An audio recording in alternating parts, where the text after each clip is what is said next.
Fargo police are investigating a reported armed robbery at a convenience store in South Fargo. Police Lieutenant Joel Vettel says employees at the store reported that a male walked into the establishment early this morning and pointed a pistol at them and asked for money. After receiving an undisclosed amount of cash, the man fled the store on foot.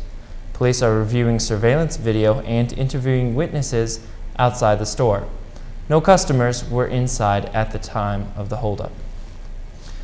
Another wildfire, this time in Fort Pierce, South Dakota, prompted officials to evacuate about 36 homes in that area. Although no one was hurt, the 27 square mile fire is the largest of numerous recent wildfires in North and South Dakota, many of which are similar to the small blaze earlier this week by the Cavendish Farms plant here in Jamestown. As a result, some counties have declared burn bans throughout both states, and the National Weather Service continues to enforce red flag warnings for high fire dangers in parts of North and South Dakota. The president of the North Dakota chapter of the American Federation of Labor Congress of Industrial Organizations announced his retirement today. Dave Chemnitz has been the president of the North Dakota AFL-CIO for nearly 3 decades, but says he plans to return to his roots as an electrician at the end of this month. Gary Granzato will replace Mr. Chemnitz as president of the North Dakota AFL-CIO, which has about 10,000 members. The United States Justice Department asked an appeals court today to halt a newly enacted and controversial Alabama immigration law, which many consider to be the toughest immigration law in the United States. The motion was filed in the 11th U.S. Circuit Court of Appeals and claims the law is, quote, highly likely to expose persons lawfully in the United States, including school children, to new difficulties in routine dealings, end quote. The Justice Department also says the law, if left in place, could have dire diplomatic consequences abroad, invites discrimination, and would only force illegal immigrants into neighboring states. In addition, the appeal says parts of the new law conflict with federal guidelines because it unnecessarily diverts law enforcement from what their primary job really is, keeping the peace.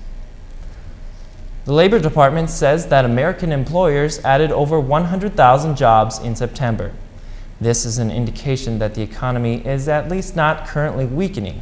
The government also revised job estimates for July and August, saying more jobs were added than was originally reported. However, the unemployment rate remained unchanged from August to September, staying at a flat 9.1%. President Barack Obama added some rather sober remarks about the economy in a White House address yesterday. Making assertions that the economy was in an emergency, President Obama said his jobs bill is, quote, an insurance policy against a possible double-dip recession, end quote. This before the Senate begins debate on his bill next week. Some things President Obama's $447 billion bill would do is implement tax cuts, reduce unemployment, and spend money on public works and federal aid to reduce teacher layoffs. Meanwhile, Treasury Secretary Timothy Geithner told Congress yesterday that legislative action is required to buttress and support the American economy.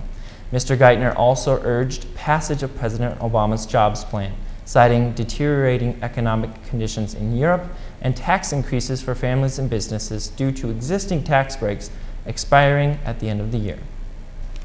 The 2011 Nobel Peace Prize was awarded to 3 women today. The winners were President Ellen Johnson Sirleaf of Liberia. Ms. Sirleaf also happens to be the first woman to be elected president in modern Africa.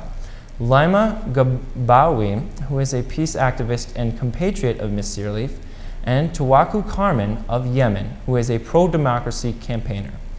The 3 women are the first women to win the prize since Wangari Maathai, who was laureate in 2004. The women were awarded the prize in acknowledgement of their nonviolent role in promoting peace, democracy, and gender equality. Well, yesterday's breeze continued into today. Hopefully the wind will die down, but Jessica Gulseth has the weather and can tell us more about that. Jessica? Well, Matthew, it's finally Friday, and I know most of you are glad. But you're right, that wind definitely was kicking today. In fact, the Seibel dorm here on campus had a plethora of shingles blowing in the wind. Definitely not a good thing. Today's high was nearly 73 degrees, but all that wind made it rather miserable outside. The wind was from the south today, with gusts as high as 55 miles per hour. Unfortunately, no change in the wind tonight, but it will cool down to about 52 degrees. Tomorrow is Saturday. We'll start the weekend with partly cloudy skies with a high near 64 degrees and a strong wind from the west. Tomorrow night, again partly cloudy with a low around 40 degrees. Sunday will be a little cooler and we will see a high in the low 60s and about a 40% chance of showers once night falls. Showers will carry on into Monday morning and afternoon, but as the day progresses into night, we may see some showers again. Tuesday and Wednesday look much like Sunday and Monday. Tuesday will be dry in the morning with some showers in the afternoon to late evening, and Wednesday morning we may see some showers again, but it should be dry by late afternoon. That's a good look at the weekend and a little preview for the next week, which looks like it could be a wet week, but enjoy your weekend and don't get blown away. Now back to you, Matthew. Thanks, Jessica.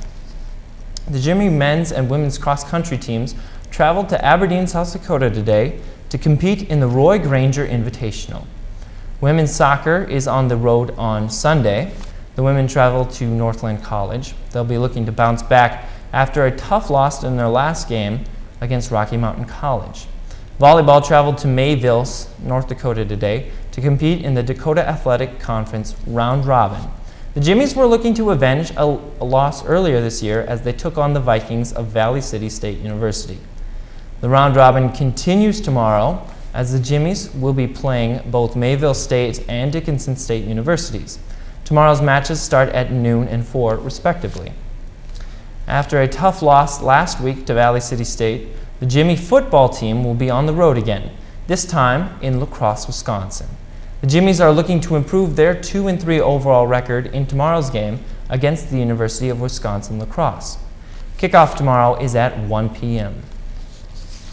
In the national sports realm, the Texas Rangers and Detroit Tigers both punched their respective tickets to the American League Championship Series.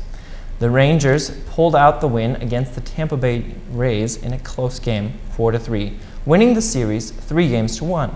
Things were a little bit tighter for the Tigers and Yankees last night as the two teams played in a decisive Game 5 of the series. But in the end, the Tigers pulled out the victory, 3-2. Tonight is the National League's turn to decide who will play in the National League Championship Series. The Milwaukee Brewers and Arizona Diamondbacks played a decisive Game 5, and the St. Louis Cardinals and Philadelphia Phillies also played a decisive Game 5. Well, thank you for tuning in tonight here at JCTV. It is our goal to connect the campus with the community.